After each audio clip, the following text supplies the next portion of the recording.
The United States of America will use all our resources to conquer this enemy. We will rally the world. We will be patient, we'll be focused, and we will be steadfast in our determination. This battle will take time and resolve, but make no mistake about it, we will win.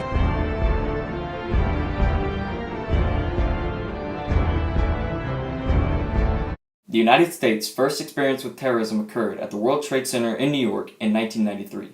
A truck bomber blew up the garage of the North Tower, killing 6 people and wounding roughly 1,000 others. Then, in 1998, Al-Qaeda jihadists bombed 4 U.S. embassies. 200 were killed and 5,000 were injured. 2 years later, Al-Qaeda members attempted to blow up the USS Sullivans only to fail due to improper weight measurements. Later that year, however, Al-Qaeda radicals successfully bombed the USS Cole by driving a boat filled with explosives into the boat's side. 17 soldiers were killed in this attack.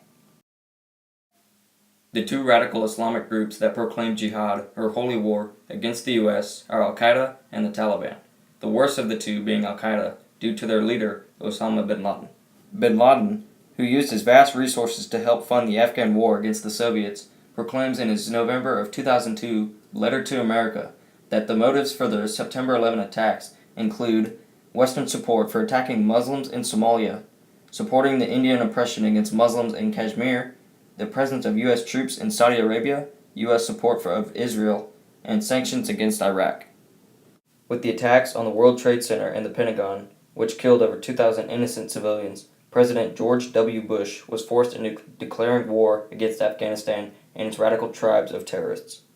On my orders, coalition forces have begun striking selected targets of military importance to undermine Saddam Hussein's ability to wage war.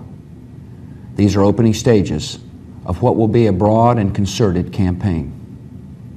More than 35 countries are giving crucial support, from the use of naval and air bases to help with intelligence and logistics to the deployment of combat units. Every nation in this coalition has chosen to bear the duty and share the honor of serving in our common defense.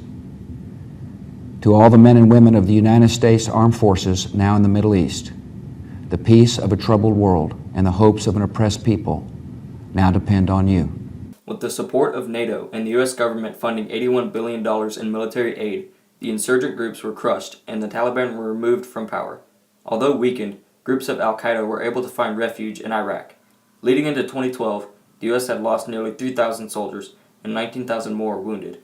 With so much sacrifice, a sufficient reward for 11 years of war finally came. Good evening.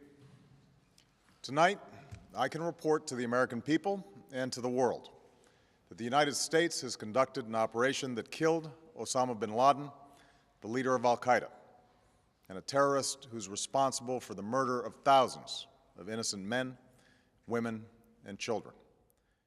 As we reflect on a difficult decade, we must look forward to the future we will build together. We're doing everything in our power to protect our people, and no matter what comes our way, as a resilient nation, we will carry on.